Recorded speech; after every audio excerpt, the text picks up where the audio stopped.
दोस्तों, आज बात करते हैं बिहार के नए डीजीपी आरएस भट्टी यानी राजविंदर सिंह भट्टी के बारे में। इनका बिहार से बहुत पहले भी नाता रह चुका है, क्योंकि आरएस भट्टी साहब 1990 बैच के आईपीएस अधिकारी और इनका कैडर बिहार में ही रहा है। भट्टी साहब मूल रूप से पंजाब के निवासी रहे हैं, लेकिन कैडर बिहार के कारण इनका बिहार से बहुत पहले भी नाता रह चुका है।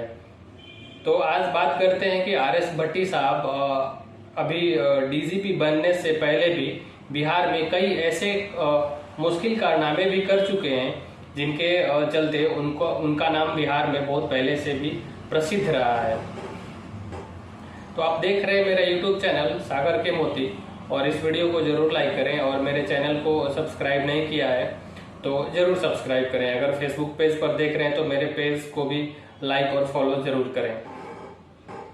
तो बात करते हैं आरएस भट्टी साहब के बिहार में इससे पहले भी बहुत सारे कारनामे की, जिनके कारण बिहार में कानून की तूती बोलती रही है। तो सबसे पहले बात करते हैं बिहार के जाने माने और बहुत कह सकते हैं कि एक बाहुबली के नाम से प्रसिद्ध शहाबुद्दीन के बारे में।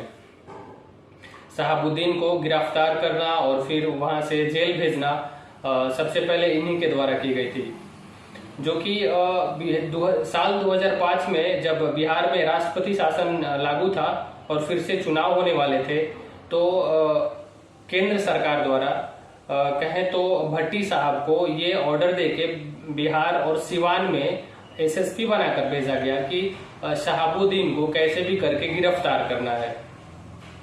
तो अभी बिहार में राष्ट्रपति शासन चल ही रहा था और कुछ दिन बाद चुनाव होने वाला था।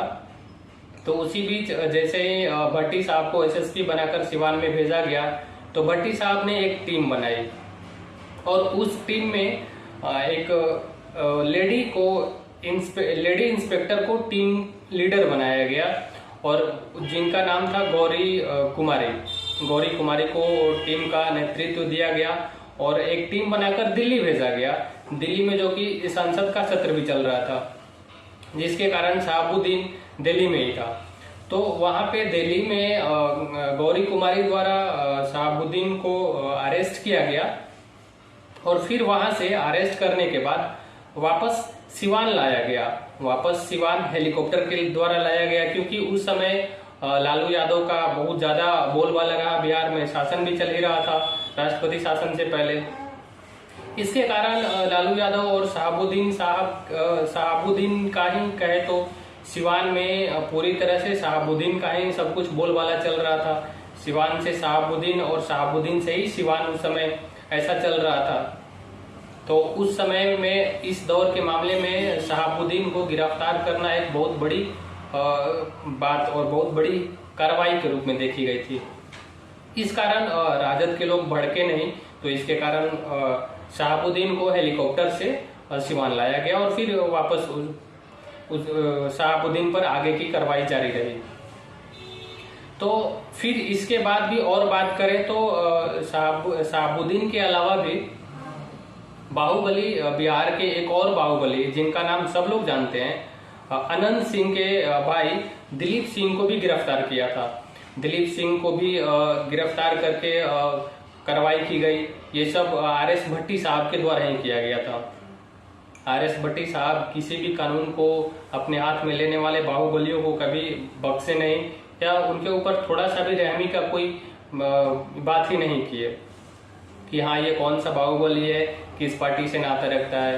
तो बाहुबली अनंत सिंह के भाई यानी पूर्व विधायक रहे दिलीप सिंह को भी जेल भेजा।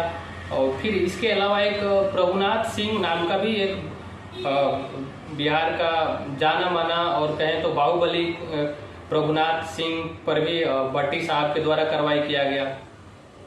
तो मिला जुला कर कहें कि बिहार में भट्टी साहब जब भी आए एसएसपी या फिर एसपी बन के, तो उन बाहुबलियों के ऊपर बेरहमी से जो कानून का खिलवाड़ या मजाक बनाकर कर रहे थे, उनके ऊपर कार्रवाई करने का काम किया। फिर इसके अलावा और भी छोटे मोटे कार्रवाई तो बहुत सारे की, लेकिन अब जो भट्टी साहब को बिहार में डीजीपी बनाकर इस समय लाया गया है, तो अब बिहार की जो कानून व्यवस्था पूर्ण रूप से बिगड़ गई है। शराब माफियाओं की इतनी बोलचाल कहें तो, या फिर शराब माफियाओं की बोलबाला चली आ रही है, तो शराब माफियाओं पे बड़े बड़े माफियाओं पे कार्रवाई होगी, जो नेता इनमें संलिप्त है उन पर कार्रवाई होगी, या फिर भट्टी साहब के द्वारा भी अभी जैसे बहुत दिनों से चली आ रही है लिपापोती, छोटे मोटे आदमी को पकड़ के, गरीब लोगों को पकड़ के जो शराब पी रहे हैं उनको पकड़ के जेल में बंद करके और फिर उसको लिपापोती कर देने का काम ये जारी रहेगा।